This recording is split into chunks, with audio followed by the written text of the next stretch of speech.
Welcome back to cooking every single recipe in the official Fallout cookbook. Today we're making Dusty's Brahmin burgers. Don't forget to subscribe and vote for what to make next in the comments below.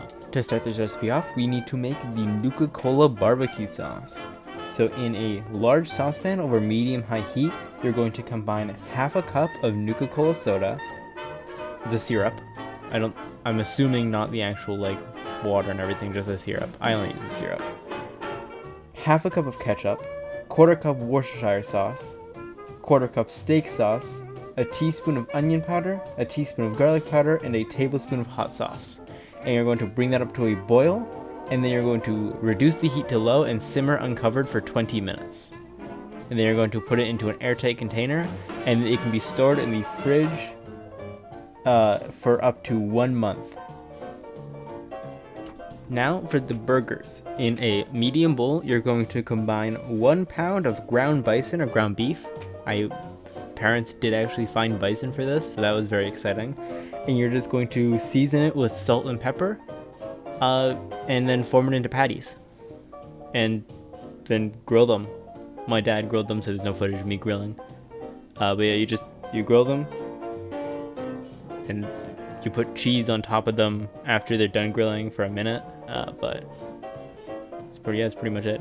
You do want to make the patties pretty flat, but also pretty large, because they do shrink a lot.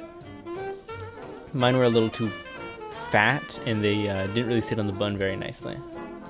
Now, you want to do this before you do the patties. I should have put this first, but it's fine. You're going to cut 2 round onion slices, and you're going to brush them with olive oil, salt, and pepper. And then you're going to, before you grill the patties, you're going to grill these on the center of your grill where the heat source is.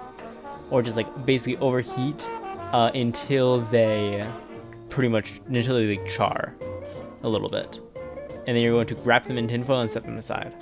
Alright, now for the easy part. You're going to get, you're going to slice like a tomato. You want to get about 4 tomato slices. You want also to grab 4 butter lettuce leaves. You're also going to want at this point slice 4 slices of cheddar cheese for your patties. And that's all the prep. Now to assemble, you're going to grab a pretzel bun, cut it open. On the bottom of the pretzel bun, you're going to spread a good amount of your barbecue sauce. You're then going to put the lettuce, the onions, then the patty, then the tomato, and then mayonnaise on the top bun, and then close it up. And enjoy. These are pretty good. I mean, again, burgers, burgers are always gonna be pretty good. But bison is very interesting. It's a lot like ground beef, but it's a little thicker. It's denser almost. But yes, very, very good. Would make it again, definitely. Yeah, about 9 out of 10.